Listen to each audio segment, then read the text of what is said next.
pessoal, bom dia. Estamos aqui na sequência do programa Comunhão no Lar. Estamos trabalhando esse livro, Conflitos Existenciais. É uma psicografia do médium Divaldo Franco, pelo espírito de João de Ângeles. Porventura você não me conhece, meu nome é Mário Augusto Araújo. Eu tenho a alegria de ser colaborador, de ser trabalhador, aprendiz da Comunhão Espírita de Brasília. E a gente está no capítulo 10. Hoje vamos iniciar um capítulo intitulado Violência. Você conhece alguém violento? Você se pensa, você se vê violento? Ou você escuta de alguém que você é violento?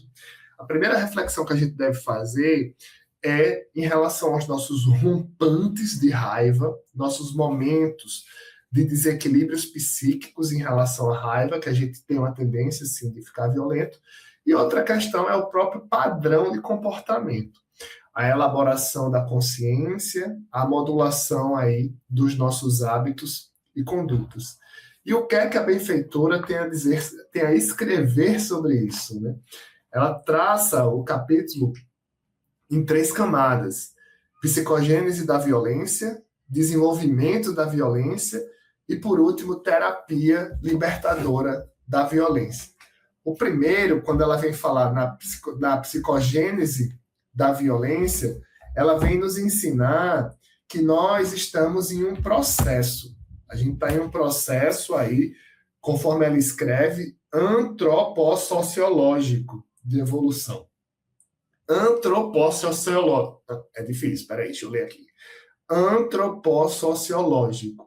Então, é um pouco elaborado, essa situação é um pouco elaborada, porque nós, enquanto seres imortais, nós carregamos aí os nossos aprendizados, as nossas tendências, e enfrentamos o desafio que é a reforma íntima. Então, a benfeitora vem explicar que ela sempre traz, nesses capítulos desse livro, a questão da imortalidade da alma.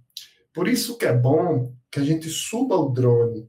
Por isso que é bom que a gente efetivamente se observe em uma perspectiva imortal. Porque se a gente tomar a parte pelo todo, se a gente não tomar uma parte pelo todo, a gente vai ficar restrito à atual reencarnação. E nós temos, conforme a gente vai ver aqui, inúmeras questões que já vêm sendo construídas, que já estão consolidadas. E se a gente não despertar, se a gente não abrir o olho, elas vão se consolidar ainda mais. E a proposta é a gente trazer aqui um ponto a respeito da lei de liberdade, lá da terceira parte do Livro dos Espíritos. Que o Livro dos Espíritos, a equipe do Espírito de Verdade, vem dizer que a gente se desenvolve de uma maneira cognitiva pelo livre-arbítrio. Mas antes do livre-arbítrio, nós temos 2 camadas, é como se fosse uma escadinha. Primeiro, a liberdade de pensamento. Segundo, a liberdade de consciência. E terceiro, o livre-arbítrio. Na primeira escadinha, que é a liberdade de pensamento, é onde todos nós somos livres. Onde nós somos efetivamente quem pensamos. Nós não temos aí as nossas máscaras sociais. Diga aí, meu amigo, diga aí, minha amiga, se aparecesse aí no teu WhatsApp web, num telão, os teus pensamentos ocultos, não sei se você passaria a vergonha que eu passaria com os meus.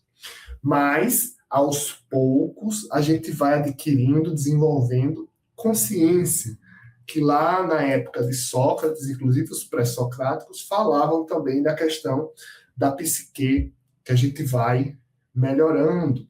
A gente vai observando algum parâmetro.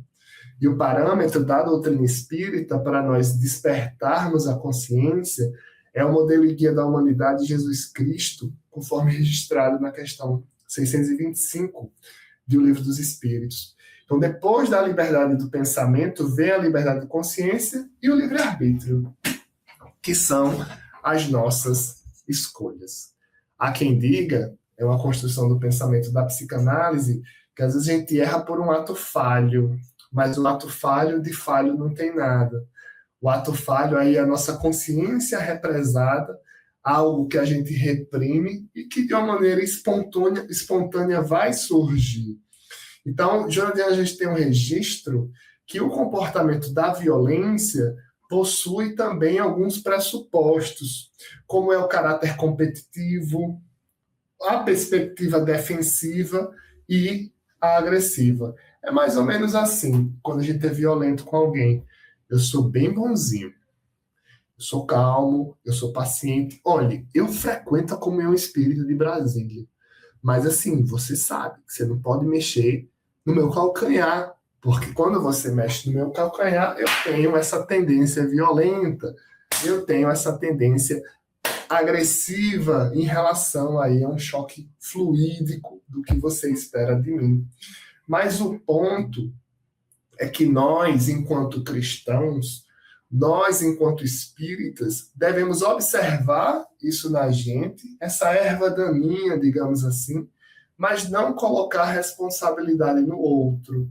Ver efetivamente que nós somos, estamos em um processo de construção. E Joana de Ângeles faz um registro de quando a gente tem um embate com alguém, que a gente precisa ter resiliência. E se a sua edição for essa, tenta abrir aí na página 117. Se você não tiver esse livro, fica aí a proposta até o final do ano. Que até o final do ano a gente termina. Então, o que ela vem falar?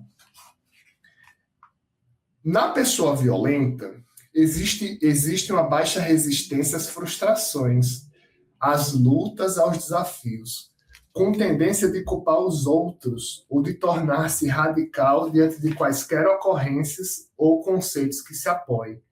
Termina por voltar-se contra a sociedade que o hospeda, transformando-se em portador de um transtorno amoral ou asocial da personalidade.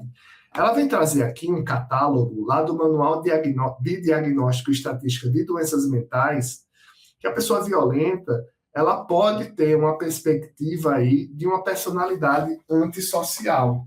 Então, é um diagnóstico que ela traz, é uma calibragem clínica para ela nos fazer um alerta. E como existe um diagnóstico, não existe diagnóstico sem sintoma, não existe diagnóstico sem indicador, porque o diagnóstico é como se fosse um retrato do nosso aspecto fisiológico.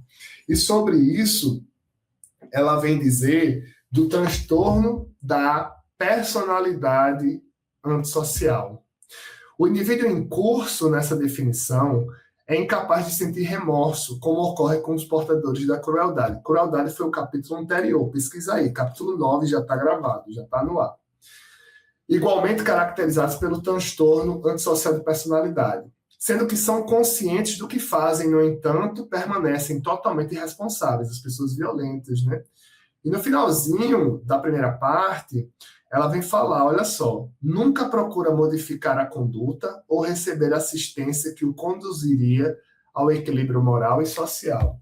Em uma segunda perspectiva do capítulo, no segundo ponto, ela vem falar sobre o desenvolvimento da violência.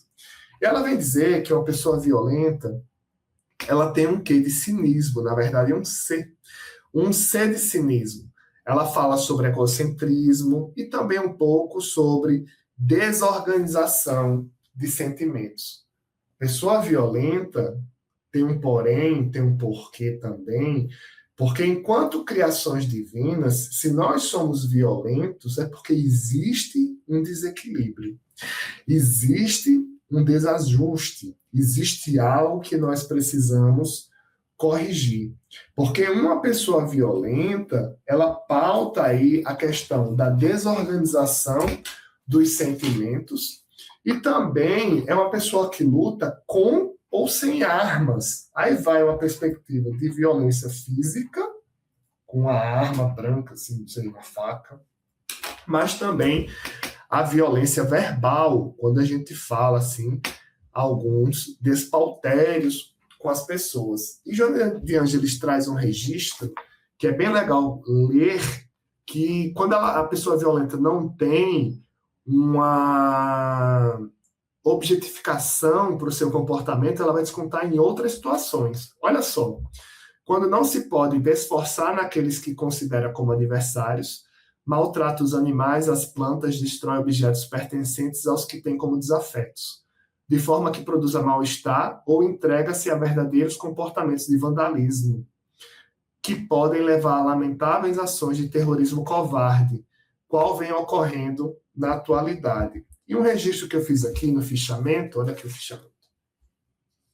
É todo riscadinho, pessoal. Então, assim, a objetificação da raiva. Porque, às vezes, por exemplo, a gente pode estar na discussão, pode ter uma tendência violenta, uma tendência agressiva, não vai bater no outro, porque sabe que pode ser um crime chamado lesão corporal. Aí o que é que a gente faz? Pluf, fecha a porta. Desconta no objeto. Tem essa descarga emocional em outras situações. Como se a porta, que é matéria, ela fosse sentir o nosso comportamento violento. Nós precisamos dar vazão nessa questão da objetificação da raiva. E a depender da pessoa que tem uma tendência, um comportamento violento, essa pessoa, segundo Joana de Ângeles, pode ter um desequilíbrio em relação à mania de perseguição. Em legítimas crises de paranoia, ela sente mania de perseguição, quando se sente acossada por pessoas ou grupos que se organizam com o fim de destruí-lo. Destruir é entre aspas, tá, pessoal? É como se fosse assim, identificá-los. Ó, Mário, você realmente é uma pessoa violenta. Ah, vocês estão falando isso de mim? Vocês estão me perseguindo, né? Por não o amarem, em razão dele estar programado para ações humanitárias e salvadoras da sociedade. No último ponto, ela vem falar da teoria libertadora da violência.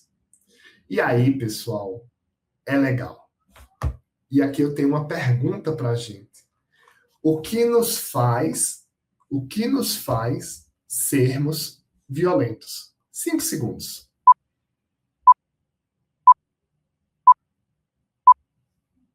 Cada um com seu cada qual. Cada um com os seus porquês. Às vezes, a violência ela parte de uma má compreensão da gente em relação ao processo de socialização.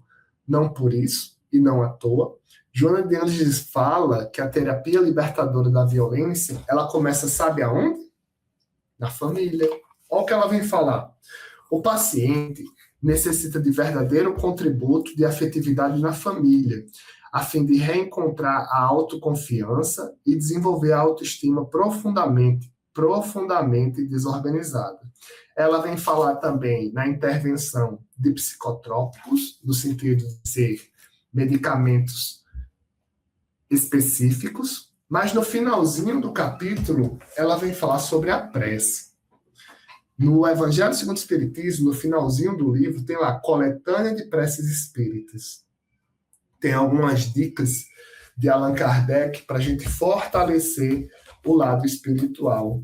E sobre essa questão da prece, ela associa a hábitos mentais, que é a famosa reforma íntima. Vamos ao texto. O recurso da prece, por sua vez, irá proporcionar-lhe momentos de reflexão e de bem-estar, mesmo que no início tenha dificuldade em sintonizar com as fontes geradoras da vida, o que é compreensível.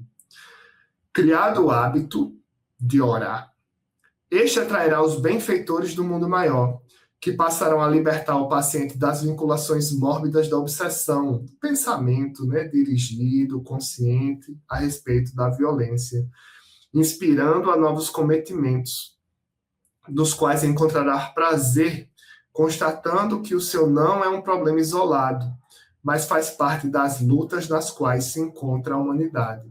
Ela vem falar sobre conhecimento espiritual. E não existe falarmos em relação a conhecimento espiritual sem associarmos a educação moral. Porque o conhecimento espiritual tem muito a ver com o Evangelho do Cristo. Aí ela vem falar assim, fechando o capítulo. Na educação moral pelo exemplo e pela retidão, está a mais eficiente psicoterapia preventiva e naturalmente curativa para todos os distúrbios da sociedade em si mesma, ou daqueles que a constituem como células de relevante importância. Então, é uma perspectiva preventiva. Sabe como é que é? Quando a gente tiver um acesso de violência, assim, respirarmos fundo, dizermos assim, Jesus, não é fácil. Ainda bem que Deus me proporciona, Cristo, um anjo da guarda. E graças a Deus, que a questão 495 do Livro dos Espíritos vem me ensinar sobre o anjo da guarda, que eu preciso rezar, que eu preciso ter paciência. E quando se fala em violência, não tem como eu não me lembrar de um texto, né? Eu vou pedir para a Flávia fazer um recorte e colocar aqui um espelho de tela do texto A Cólera, lá no capítulo 9, item 9 do Evangelho segundo o Espiritismo. São 2 textos, na verdade. Eu sou tão cliente dele que é todo riscado. Todo quase afundado, assim, de pensamentos coléricos. É um texto que eu me socorro nos meus processos. Primeiro, a comunicação de um espírito que ele se intitula Um Espírito Protetor, lá em Bordeaux, 1863. E segundo, é um texto de Hahnemann, em Paris, 1863 também. No de Hahnemann tem o seguinte, e é muito legal isso. O corpo não dá cólera, não dá raiva, não dá violência, àquele que não na tem, do mesmo modo que não se dá aos outros vícios. Todas as virtudes e todos os vícios são inerentes ao espírito. Então a gente fala, a carne é fraca. A carne não é fraca. Kardec tem um texto no livro O Céu e o Inferno. A carne é fraca. Que esse texto é engraçado para mim, que certa vez um colega de movimento espírita do Rio Grande do Norte chamado Kleber mandou uma mensagem para mim, vai passar o carnaval aqui? Eu morava em Natal ainda. Vou. Tem uma palestra para você fazer na Associação Espírita de Candelária, no sábado de carnaval. Quer fazer? Não, faço. Bem tranquilo, dá para fazer. Qual o tema? A carne é fraca. Aí eu disse para Kleber, tu tá de brincadeira, né? Um texto desse no carnaval, o que é que eu vou dizer? Não, Mário, o tema é esse. Se vira aí.